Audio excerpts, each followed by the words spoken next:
Aloha, this is Wahkeena Sitka, and I am here offering another vocal alchemy video.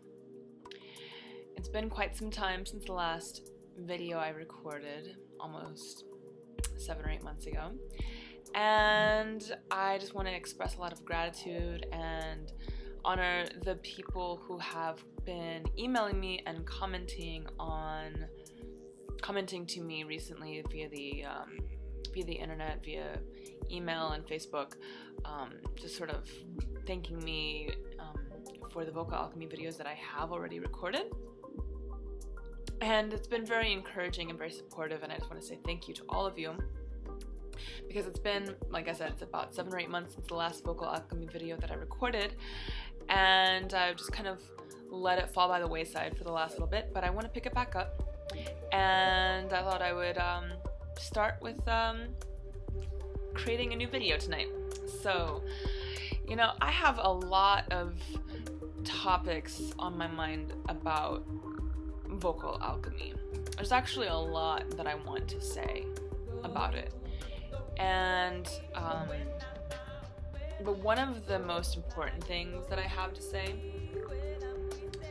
is, with regards to vocal alchemy, is that I am utterly fascinated by life force energy. And one of the things about the vocal alchemy is that at its most fundamental level, the ultimate intention and purpose of it is to initiate a greater sense of awareness and alignment with this life force energy that is at the very essence and root of every single one of us human beings.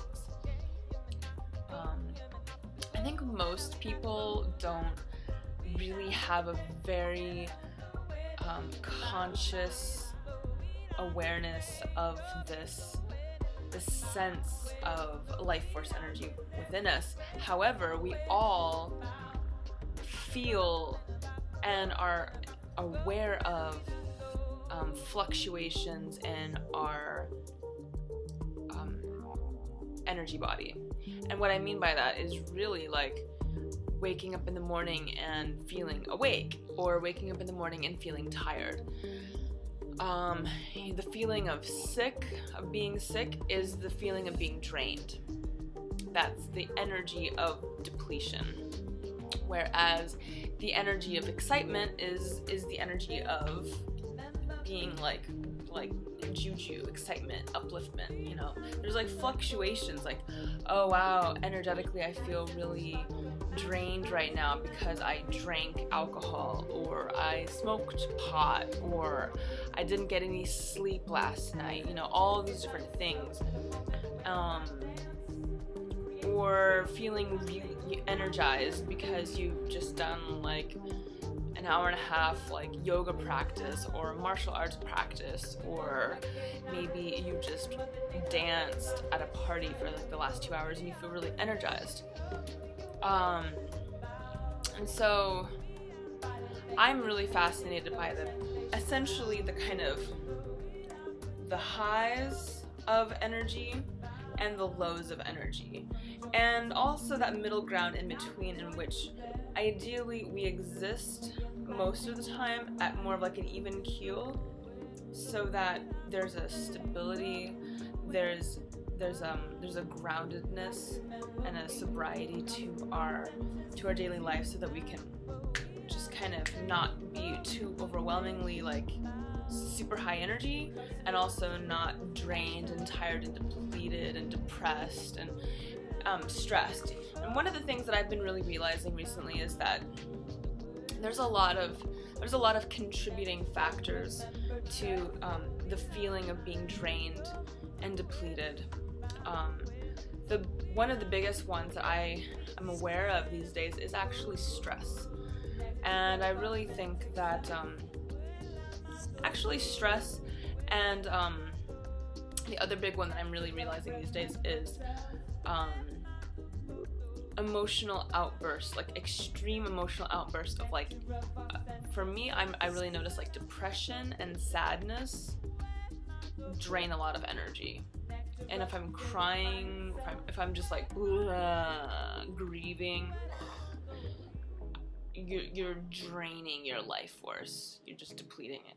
Same with stress, like being in a really like New York City or any other big city in which you just like go, and you're just like you don't have any time to recuperate, and you just have to go.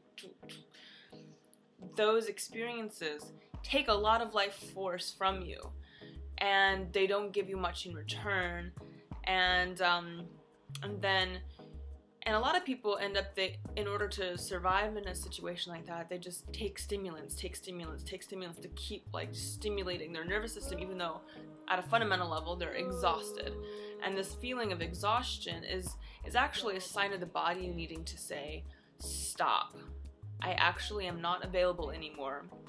I'm drained and I need to regenerate. One of the things that I've been realizing recently is about the importance of regeneration and rejuvenation. And like, in my understanding, in order for us to really show up to be fully present and available for another person, our cup has to be full. We have to take care of ourselves. We have to eat healthy food. We have to drink lots of good, healthy water. We need to do basic self-care things for ourselves. We need to get good sleep every single night. We need to do things to keep rejuvenating ourselves so that every day we feel that we are basically in an enlivened, revitalized state. Because what you don't want to be, what nobody wants to be, but what many people are, is a walking zombie that's like half awake, half asleep, kind of numb, half dead, not really fully awake, definitely not present. And that's really it's almost the epitome of the modern paradigm in our culture, and it's one of the most dangerous aspects of our modern civilization paradigm. Because basically it's like you've got millions of people walking around, running through their days, running through their daily lives, completely depleted. And they're just going, doing. They have to do this, have to do this, they have to do this, have to do that, have to do everything. And then they don't take any time out for themselves, don't get enough sleep, don't drink enough water, don't eat healthy food, and people wonder why our culture is like filled with like every sort of like chronic illness and disease known to mankind, and it's just like diseases just keep rising. Well, I really feel that when we're in a depleted state, the most important thing that we can do is we need to remove ourselves.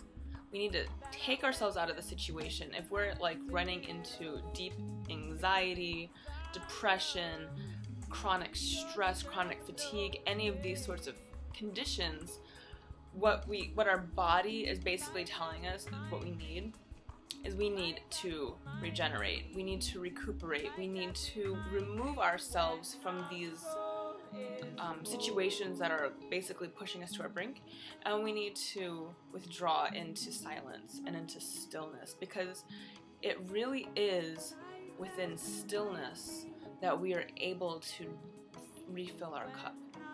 We're able to drink from the source, and we're able to recuperate.